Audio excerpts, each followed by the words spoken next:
presented by Ajay Entertainment. छौरी कुमार की के खातिर रसैया हमरा पीटा लगाई माइरो के लाला सखी क देलकै गाल यो पलंग तोरा लगाई माइरो के लाला सखी क देलकै गाल यो पलंग तोरा लगाई छौरी कुमार की के खातिर रसैया हमरा पीटा लगाई छौरी कुमार की के खातिर रसैया हमरा पीटा लगाई माइरो के लाला सखी क देलकै गाल यो पलंग तोरा लगाई माइरो के लाला सखी क देलकै गाल यो पलंग तोरा लगाई छौरी कुमार की के खातिर रसैया हमरा पीटा लगाई छौरी कुमार की के खातिर रसैया पलंग तोरा लगाई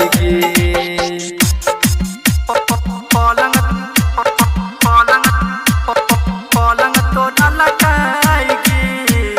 DJ Manish Raksol.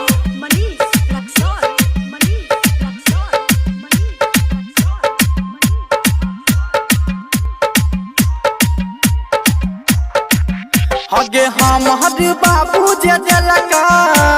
दहेज में गाड़ी अपाची छौरी के ओइ पर बैठा के कोर फुट्टा घुमाबै छै लूची गाछी घुमाबै छै लूची गाछी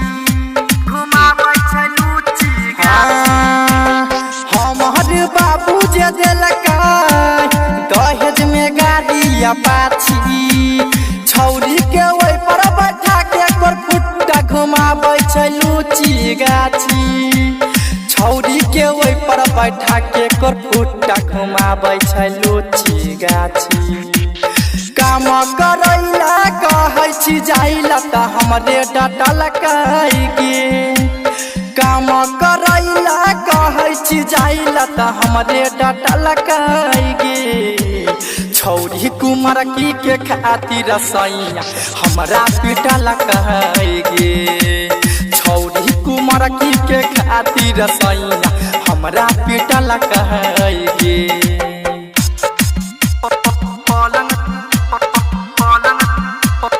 पलंग तोरा लगाई DJ Manish Raksol. DS Recording Studio Darbhanga.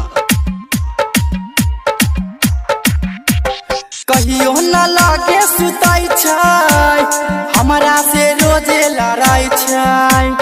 कके रोजाना बहाना आ जाइया छौरी से मिले ला जाय छै छौरी से मिले ला जाय छै छौरी से मिले ला जाय छै कहियो न लागे सुतै छै हमरा से रोजे लड़ाई छै कके रोजाना बहाना आ जाइया छौरी से मिले ला जाय छै कके रोजाना बहाना आ जाइया छौरी से मिले ला जाय छै सोनू दरभंगिया राइटर सावरिया दोनों देखलकै सोनू दरभंगिया राइटर सावरिया दोनों देखलकै छौरी कुमार की के खातिर रसैया हमरा पीटा लगाई छौरी कुमार की के खातिर रसैया हमरा पीटा लगाई DS Recording Studio दरभंगा।